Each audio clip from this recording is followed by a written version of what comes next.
Inch'Allah, comme le programme est un peu en retard, vous l'avez constaté. On va essayer de condenser tout ce qu'on avait prévu dans la journée. Donc le programme devait démarrer, Inch'Allah, vers 16h, donc à 18h30 passé. Donc Inch'Allah, on va essayer de condenser cette première partie sur le temps qu'une deuxième partie sera très de matériel, Inch'Allah.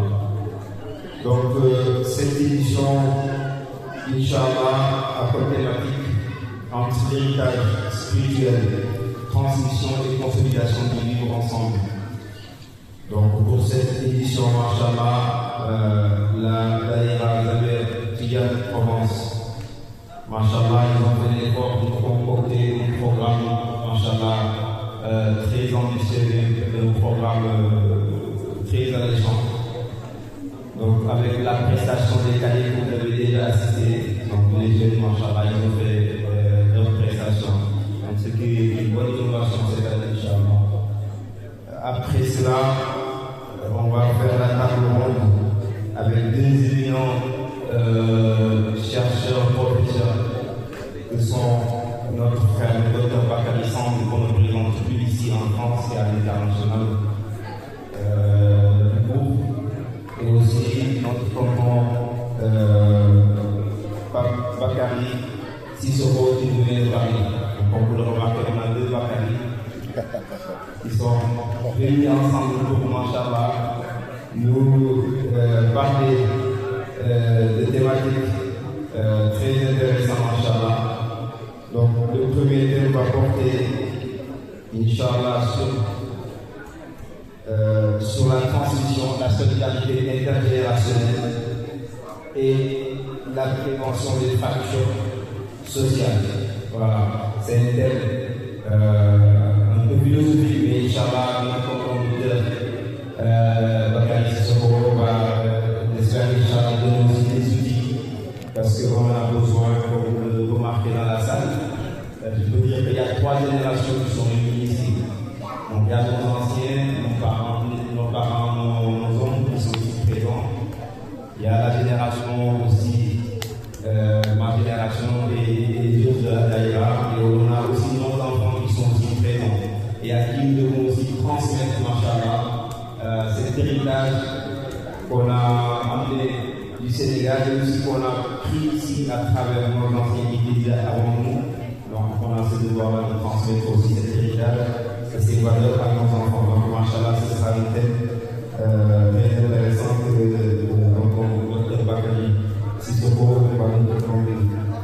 Inch'Allah, après il y aura la deuxième table ronde avec notre frère, notre grand frère, notre Bakary Samb, qui va nous parler de la Zawiya. Donc la Zawiya comme espace de vie commune, de rencontres, d'éducation et de service à la communauté. Donc, Inch'Allah, ce sera les deux tables rondes et on va essayer, comme le temps, comme j'ai dit tantôt, le temps est vraiment compté. On avait prévu faire, après chaque table ronde, un échange de 15 minutes.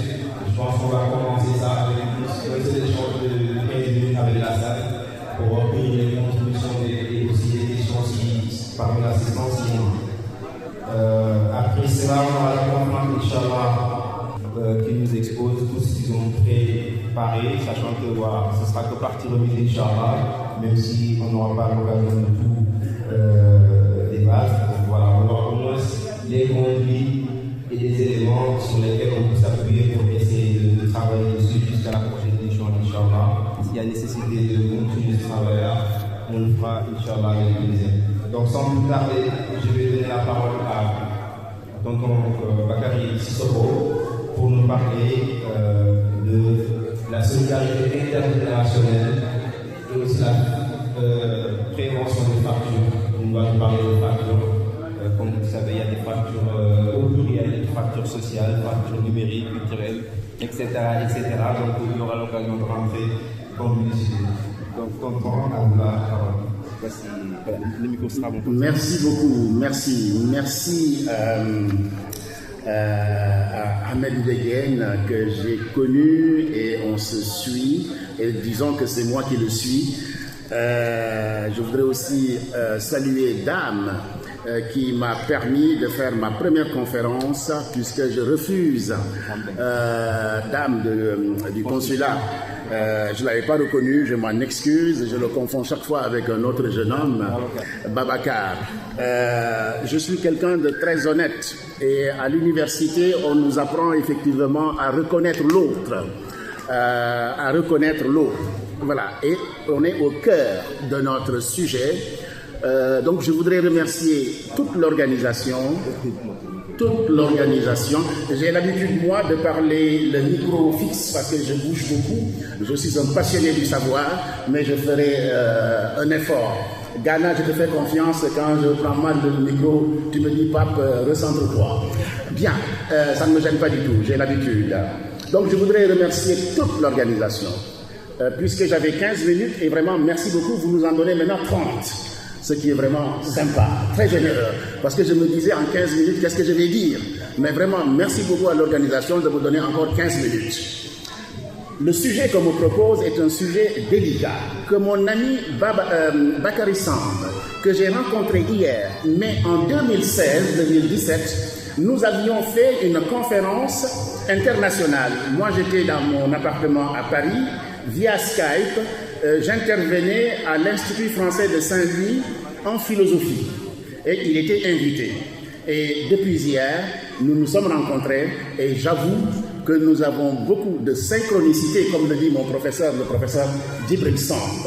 C'est quelqu'un que j'apprécie beaucoup, que je suivais beaucoup à travers les textes et vous verrez que je vais le citer d'ailleurs, mais pas pour flatter son ego, mais parce que tout simplement, quand tu fais de la recherche sur certains sujets, tu tombes sur Bakary Samb.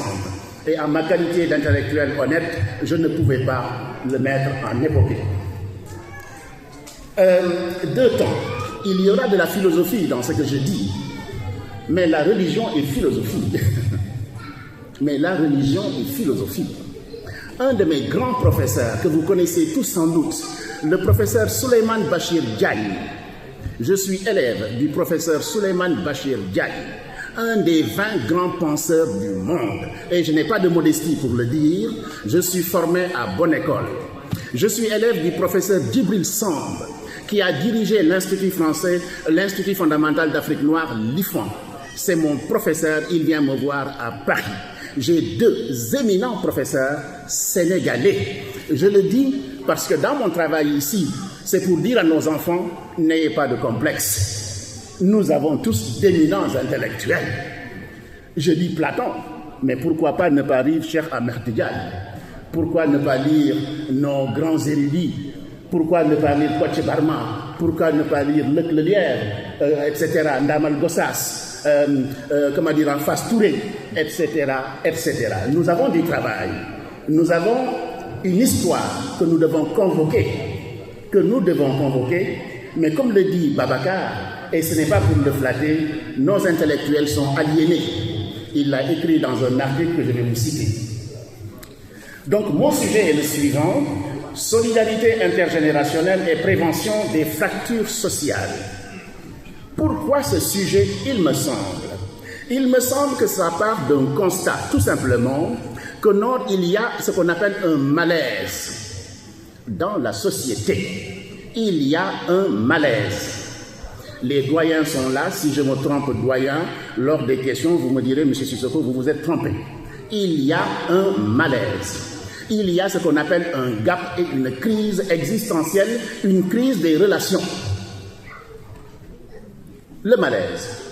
Quand il y a malaise, des gens comme Ahmed Ndiéguène et les autres sont souvent sollicités pour donner un avis, un conseil expert. Nous autres, nous le faisons à travers le monde, et je voyage beaucoup, je fais Tahiti, Auckland, etc., pour tout simplement apporter mes bêtises, entre guillemets, parce que je ne sais rien, je ne fais qu'apprendre, comme on le dit dans Cheikh Hamidou Kane. Je ne fais qu'apprendre. Donc, il y a ici comme une alerte qui appelle une notion que vous connaissez tous dans l'islam, qu'on appelle le dhikr, le rappel. La notion du rappel. Rappelons-nous tout simplement les bonnes manières de faire. Et c'est notre ami Al-Ghazali, je présente ici beaucoup de bouquins, c'est ma bibliothèque personnelle. Al-Ghazali dit quelque chose de très intéressant.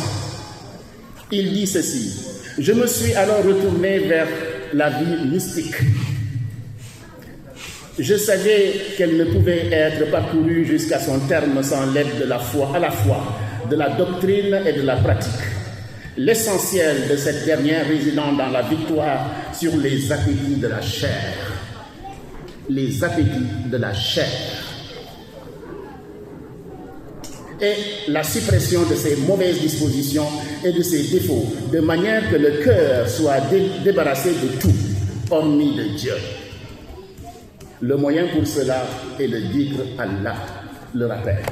Nous pensons que nous étudions Descartes, un grand philosophe, disait que l'homme sera maître et possesseur de la nature. Mais aujourd'hui, l'actualité nous montre que nous avons failli. Regardez le réchauffement climatique. Nous consommons trop et nous subissons le contre-coup de ce que nous faisons. Qui est en faute? C'est nous-mêmes. C'est nous-mêmes. Tout ce que je vous dis est écrit. Je n'invente rien. Vous allez dans la charte du Mandé. La première constitution des droits de l'homme de 1622 est africaine. Elle est africaine. Je fais exprès de vous sortir cette bibliographie pour que nos enfants sachent que nous savons. Et il ne faut pas manquer de modestie de dire que nous savons de nous ham. Il suffit d'aller chez les Tidianes, il suffit d'aller chez les Mourides, vous trouverez le savoir. Et il ne faut pas en avoir honte, mais il ne faut pas aussi faire trop le malin, parce que le savoir, il est en route. Donc je disais qu'on est en crise et qu'il faut alerter les populations. La solidarité intergénérationnelle, c'est la question tout simplement du lien. Qu'est-ce qui me relie à mon ancêtre? Qu'est-ce qui me relie à mon ancêtre? Qu'est-ce qui me relie à mon passé? Mais bien souvent, et il suffit de lire un auteur très difficile, je le conçois, c'est Frantz Fanon, qui a parlé d'aliénation culturelle. On nous a appris à nous oublier. On nous a appris à penser l'autre. Bakary, alors je ne suis pas en train de flatter Bakary, il se tombe que je suis tombé sur ses écrits. Bakary nous parle d'aliénation et d'acculturation. Et il disait, comment on appelle ça, tu parlais de l'islam en français ou de français islamique, une belle formule tout à l'heure. Le français langue de l'islam. Le français langue de l'islam autour d'un bon yassa, que je voudrais encore remercier, on a mangé un très bon yassa. Les intellectuels sont acculturés. Nous n'utilisons pas nos langues. Nous n'utilisons pas nos religions traditionnelles. Nous n'utilisons pas nos spiritualités traditionnelles. Nous empruntons tout. Et nous accusons les autres. Alors que quelqu'un comme Hassan Silla, le grand professeur Hassan Silla dans la philosophie morale Wolof, nous a tout indiqué. Une philosophie pratique où il nous parle du Djom, du Kersa, du Moune, etc., etc. Et Bakary, encore une fois, a parlé de l'humilité, de la sagesse. Mais toutes ces choses sont d'une importance capitale pour comprendre tout simplement la relation que nous avons avec l'antériorité, avec nos anciens. Alors, la solidarité intergénérationnelle dépasse beaucoup de choses. Et je dirais quelques mots tout simplement sur ce que l'islam en dit. Puisqu'effectivement, je suis invité par des religieux et moi-même suis musulman, même si je suis philosophe. Un taximan me prend dans son taxi quand je lui dis que je suis philosophe. Il hésite, il me dit, mais grand, j'ai une question à poser, ça fait longtemps. Tu es philosophe? J'ai dit oui. Tu es musulman? J'ai dit oui, je fais mes 5 prières, mais pas peut-être musulman comme toi, comme tu aurais aimé l'être, mais je suis un musulman. Je prie, je fais le ramadan. Si j'ai les moyens, peut-être que je dirais à la Mecque. Il m'a dit, ta réponse me convient parfaitement, parce que je pensais que tous les philosophes étaient des athées. J'ai dit, si tu veux, en tout cas moi, je prie. C'est tout ce que je peux te dire. Le reste, c'est pour toi. Et on est devenus de très grands amis, de très très grands amis. Voici ce que dit le Coran sur les liens familiaux. Nous n'avons pas beaucoup de temps pour que j'entre au fond des choses, mais je vais vous donner tout simplement ce qu'on appelle en philosophie des bribes de pensée. Des bribes de pensée. Vous savez que l'islam il faut du savoir pour comprendre l'islam, le texte, sinon on fait de mauvaises interprétations, de très mauvaises interprétations. En Wolof, on dit dafa am ku ngay déglu, dafa am ku ngay topp. Il y a des gens qu'on doit suivre et il y a des gens qu'on doit écouter. Et ça, je l'ai appris dans la Tariqa Tidjane. Parce qu'il y a beaucoup de jeunes de la Daïra de Paris qui viennent chez moi. Et comme je suis d'une très bonne qualité d'écoute, ils m'apprennent beaucoup de choses. Dafa am ku ngay déglu, dafa am ku ngay topp.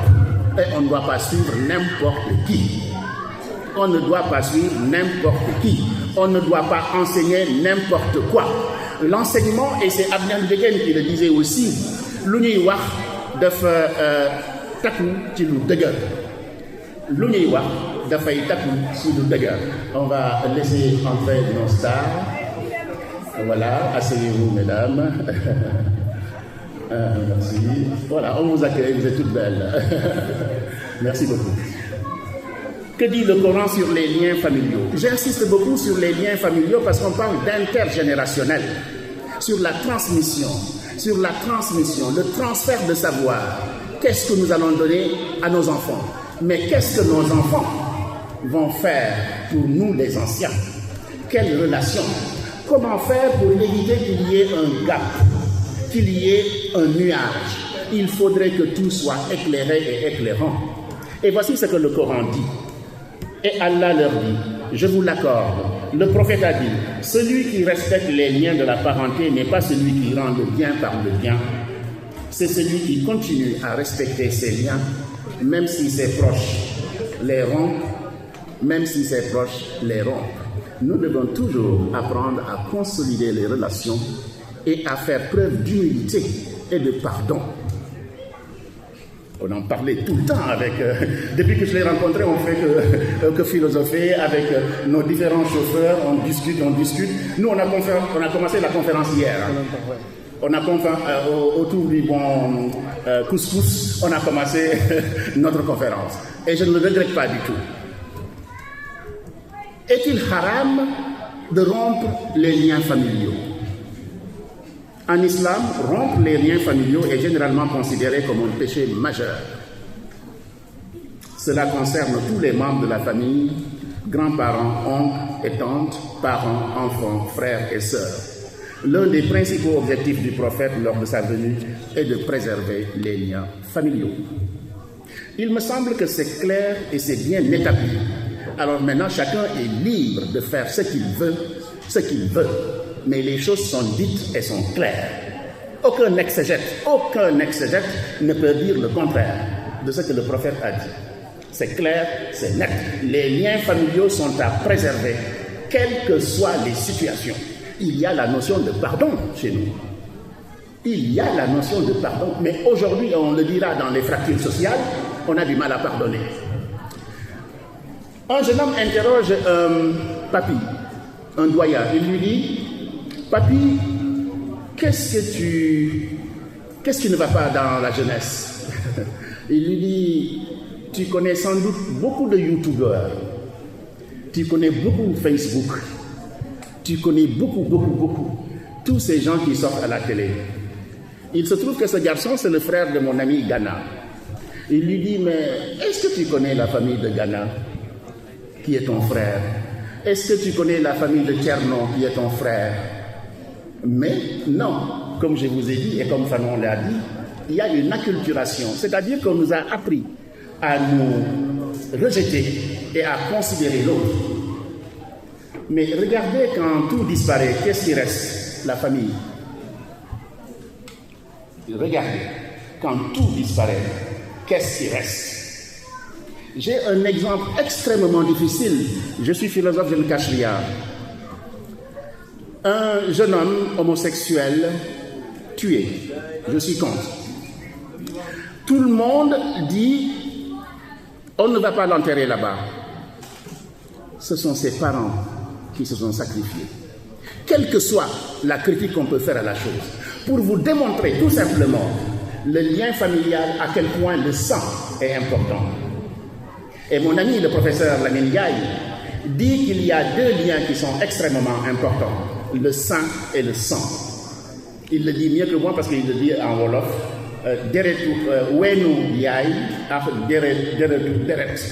Le sang et le lien, pour tout simplement dire l'importance des liens familiaux.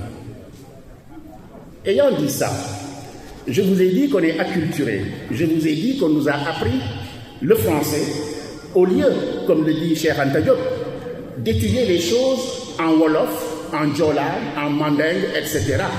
C'est ce que nous connaissons, c'est ce que nous comprenons. Mais nous allons penser en français, ce qui n'est pas une faute, c'est pas grave. Mais j'aurais aimé maîtriser très bien le Wolof et le comprendre. Voilà. Ce n'est pas une faute de parler français. Moi, mon Wolof est mauvais, mais j'en ai pas honte. Mangi Yang. Il n'y a pas de problème du tout, j'en ai pas honte du tout.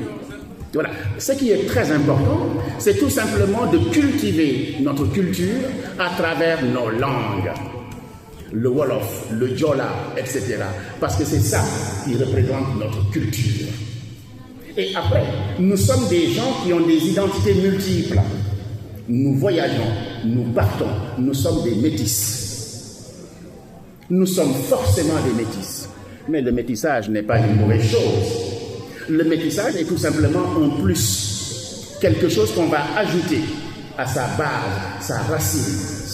Sa racine. C'est un plus. C'est pourquoi, quand j'enseigne dans les banlieues françaises, on parle de biculturalisme ou de bilinguisme. 2 langues, 2 cultures, et nos enfants sont complexés. J'ai dit, il n'y a pas de complexe. Jane Birkin, elle parle anglais, et personne ne se moque de Jane Birkin. Nos jeunes Sénégalais parlent un français avec un accent. On se moque de toi, mais tu te tais. Et quand lui, il parle, tu te moques de lui parce que tu lui dis qu'il a un accent. L'accent, c'est d'un côté et de l'autre. L'autre chose que je voudrais dire, c'est que comme on nous a appris effectivement à nous perdre, de nous rire, à nous perdre, il faut convoquer notre système d'éducation. Qu'est-ce qui arrive dans nos familles? Et c'est là que peut-être que je vais déranger beaucoup de gens. Mais mon travail est la critique, mais la critique constructive. C'est-à-dire éclairer, comme le dit, le rappelle, tu écoutes, tu regardes et tu fais ton introspection. Pape Sissoko, qu'est-ce qu'il a dit? Tu regardes le miroir, qu'est-ce que je peux corriger? Et c'est cela, la relation humaine. Se dire la vérité, partager la vérité pour que nos familles, nos enfants, nos femmes, nos grands-pères, etc., nous soyons tous dans un ensemble pour mieux vivre ensemble. Pas pour embêter les uns les autres, mais pour mieux vivre ensemble. Vivre ensemble ne veut pas dire embêter Moustapha, le président de Daïra de Paris. Non, être un frère ne veut pas dire embêter son grand frère, le spolier. Aimer son frère, c'est l'aider à grandir, le protéger, l'encadrer. Mais bien souvent, qu'est-ce qui arrive? Nous sommes nous-mêmes les épines qui vont transpercer nos pieds et nous ne pouvons pas avancer. Et quand je n'avance pas, c'est la famille qui tombe. On dit, ne coupez jamais la branche sur laquelle vous êtes assis. Mais bien souvent, par l'ignorance et la bêtise, les gens vont couper la branche sur laquelle ils sont assis. Et donc, comme notre société est fragmentée, comme notre société, on nous a appris à ne pas nous considérer, à nous oublier. Les gens s'énervent vite. Tu parles à quelqu'un, il s'énerve très vite. Alors que dans nos traditions, on nous a appris le moun, la retenue. On nous a appris tout ça. Dans nos valeurs traditionnelles, nous avons tout ça, tout. Il suffit tout simplement de lire Hassan Silla, la famille Wolof. Voilà, je ne raconte pas d'histoire. Hassan Silla, la famille Wolof, tout est dit. Le gorne, le mougne, etc., etc. Tout simplement, parce que tout simplement, c'est une psychologie pratique, une psychologie active pour tout simplement vivre avec l'autre. Vivre avec l'autre. Il n'est pas facile de vivre avec l'autre. C'est pourquoi mon professeur, le professeur Djibril Samb, a écrit un excellent ouvrage où il dit qu'il est difficile de rester humain. Qu'il est difficile de rester humain. Parce qu'il faut prendre sur soi. Et dans l'islam, on appelle, et en philosophie aussi, on appelle ça apprendre à mourir en soi pour renaître. Le moun, tu encaisses, et le moun n'est pas une fuite, c'est tout simplement un recul. Et à froid. Regardez, je vais vous donner une anecdote sur la gestion des conflits traditionnels en Afrique. Quand c'est chaud, tu vas voir ton grand-père, le grand-père va te dire, il fait nuit, va dormir, et demain matin, on en discutera. Mais vous savez que cette philosophie, cette pédagogie est tellement intelligente, parce que le gars, il est en colère. S'il commence à expliquer au grand-père, vous allez voir le cœur qui va battre, la fougue.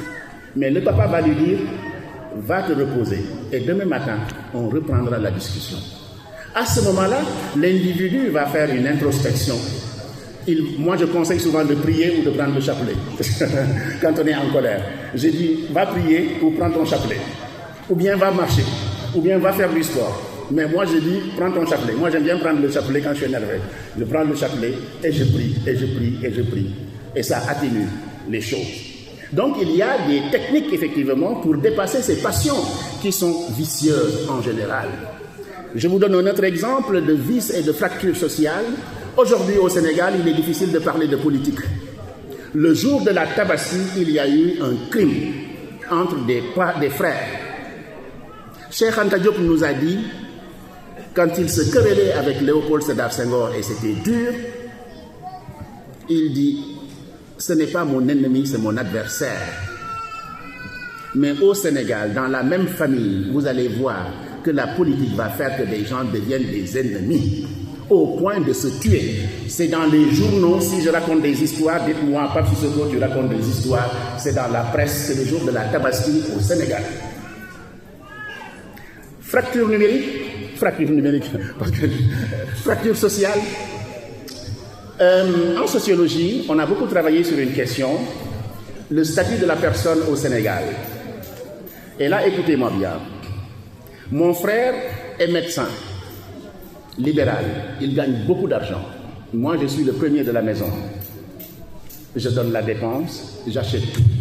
Imaginez qui est-ce qu'on va respecter aujourd'hui. Hier, le grand frère tient toujours son rôle de grand frère. Hier. Aujourd'hui, c'est le médecin, puisque c'est lui qui amène, qui donne à manger. Qui donne à manger qu'on va considérer. N'est-ce pas là une fracture sociale? N'est-ce pas là une conduite de dérive? On parle de santé mentale. Le 16, je fais une grande conférence à Paris sur la santé mentale. Mais ce grand frère, il pète les plombs, mais il ne dit rien. Mais de fait, il a honte parce qu'on l'a déclassé. Mais on le déclasse parce qu'il ne possède pas. Nous sommes dans un monde où c'est la possession qui fait l'homme. Non, dans nos traditions, c'est votre position qui fait votre statut social. Mais l'argent, et on l'a dit dans le Coran, on l'a dit en philosophie, tout ça disparaît. Qu'est-ce qui reste? La personne. La personne. Et c'est pourquoi en théologie, on dit la personne d'abord, quel que soit son statut. Et vous allez voir dans nos traditions africaines, et nous, on nous a appris à respecter celui qui est mal habillé, parce que l'habit ne fait pas le moine. Les fractures sociales sont nombreuses, et les États africains ne nous aident pas. Comme je vous ai dit, j'enseigne beaucoup dans les banlieues françaises, j'enseigne la parentalité, j'accompagne les associations, je travaille beaucoup sur les identités de nos jeunes. Parce que nos jeunes, la transmission se fait mal. Vous allez dans une maison, mais il y a même longtemps, il y avait un feuilleton au Sénégal, quand tu venais chercher quelqu'un, les gens de New Talk nous s'éteignent le film d'abord et après ils te saluent. Vous le savez tous. Il me reste 5 minutes. C'est après qu'ils vont te... C'était Dallas. Non, j'en étais même victime. Voilà. Et quand le film finit, il s'occupe de toi. Mais quand est-ce qu'on va s'occuper des enfants? Aujourd'hui, c'est YouTube, Facebook, TikTok, etc. On a même vu des familles où l'enfant s'est brûlé. L'enfant s'est brûlé parce que vous savez que les accidents intrafamiliaux, les accidents domestiques sont les plus grands accidents qui arrivent le plus souvent. la maman regarde Facebook, l'enfant qui est très malin, et Dolto dit un enfant c'est une personne, il a franchi le balcon et il tombe. Et après, vous connaissez tout ça. Vous connaissez tout ça. Donc il est temps que nous nous posons pour discuter avec nos enfants. Alors chez moi j'ai des techniques un peu barbares. Quand j'ai des invités, les téléphones, on les pose. Eh ben oui, la télévision, je ferme. Sinon, on ne discute pas. C'est des techniques, c'est ma technique. Chacun a sa technique. Voilà. Quelquefois, on ouvre la télé, le téléphone, mais en fonction de l'environnement, on a des techniques. Parce que c'est moi qui enseigne ça aux formateurs sur le numérique, etc. Comment gérer le téléphone à la maison. Le téléphone n'est pas une mauvaise chose, c'est l'utilisation du téléphone qui est une mauvaise chose. Je disais à la femme de Ghana que je vais lui envoyer une application pour faire travailler les enfants l'été. Donc il va utiliser le téléphone n'est pas mauvais.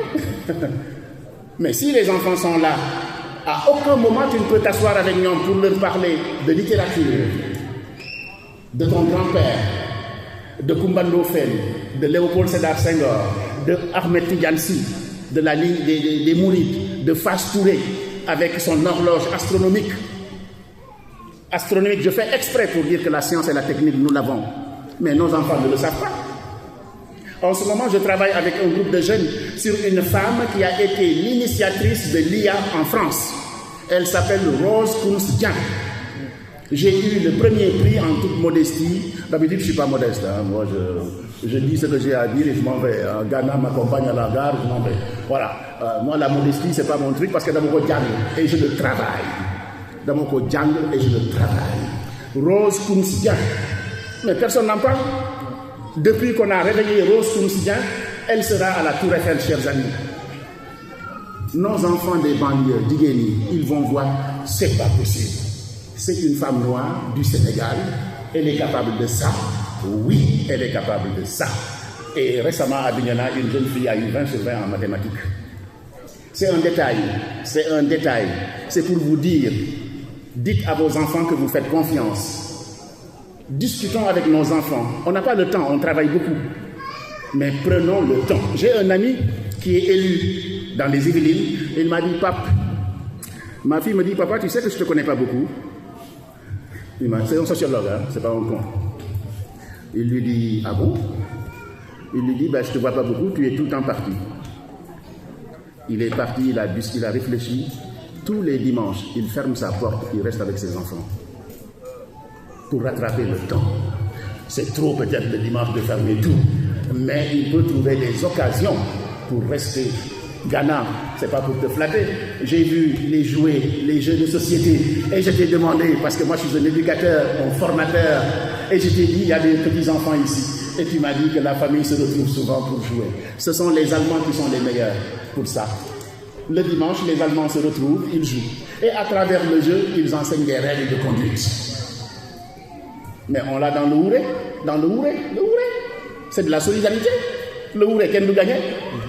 Qu'est-ce que nous gagnons? C'est le partage, c'est la solidarité. Mais nous avons toutes ces références. Et c'est pourquoi il faudrait qu'on travaille. C'est pourquoi je félicite le travail de Bakary, le travail de Djibril Niane, qui essaye de retrouver l'intelligence cachée des écritures tidianes. Il y en a des milliers et des tonnes. Je connais très bien les tidianes. J'ai des amis universitaires. Ils me disent, Pape, on n'a même pas traduit 1/10 de ce qu'il y a dans les caves, dans les cartons. Dans les cartons. Il y a un problème de traduction. La traduction, c'est la transmission. Et avec Bakary, on disait, la difficulté que nos jeunes ont, c'est que nous leur parlons de choses en français ou en anglais, et les enfants ne comprennent pas. Et Bakary m'a sorti, et c'est là que je vais m'en arrêter, puisque Tchernon, je ne la raconte pas. Bon, il m'a dit, parce qu'il va nous raconter. Bien. Alors, donc, la transmission est très importante. Ce qui est capital, discutons avec nos enfants. Parlons avec nos enfants. Prenons le temps d'échanger avec eux. Je travaille beaucoup avec les écrivains, les éditeurs. Pourquoi je fais ça? pour montrer tout simplement à nos enfants des livres qui leur ressemblent. Regardez, je suis venu avec le livre de mon ami Mounirou. Ici, il y a Bakary Samb, il y a Djibril Agne, etc., etc. Pourquoi? Pour montrer tout simplement, mais qu'ils sont capables. On n'a pas à avoir honte. Un jour, un des jeunes me dit, mais grand-papa, je ne savais pas qu'on avait de grands écrivains, des penseurs comme toi. Mais j'ai eu honte. Mais moi, je suis un tout petit. Mais il y en a plein. Et donc, j'ai décidé de leur dire qui sont nos savants, nos chercheurs, nos parents. La dernière chose, et je termine là, apprenez à féliciter vos enfants, apprenez à discuter avec vos enfants, apprenez à faire parler les enfants. Quelqu'un disait la différence entre un enfant toubab et un enfant africain. L'enfant africain, on lui dit tais-toi, nopile, nopile, nopile. L'enfant occidental, il prend des risques. On lui dit essaye, essaye. Mais nous, chaque fois, on dit tapal. Quand on reste avec les enfants, vous discutez, mais vous apprenez plein de choses. Tu lui transmets. C'est ce qu'on appelle de la pédagogie. On ne frappe plus pour enseigner, on transmet. Et nous avons tellement de lieux d'éducation, les daïras. Les daïras, moi j'ai beaucoup travaillé sur les daïras de Koki. Les daïras de Koki, c'est comme des daïras de Platon, comme l'école platonicienne. Voilà, comme l'école de Platon, l'Agora, l'Académie. Monsieur Kernon, je vais arrêter pour vous dire merci encore. La parentalité est quelque chose d'extrêmement important pour préserver le lien que nous avons avec les anciens. Et vous savez, le poème de Birago Diop qui dit « Les morts ne sont pas morts ». Même avec les défunts, nous avons des relations. Nous allons les prier, vous le savez très bien, nous allons les prier pour avoir leur baraka. Essayons de cultiver cette baraka. Mais nos enfants ne vont pas forcément nous ressembler. C'est ce qu'on appelle les identités multiples. Nos enfants sont des métis. Mais le métissage ne doit pas occulter tes racines. Et voici ce que je voulais vous dire comme bêtise. Excusez-moi.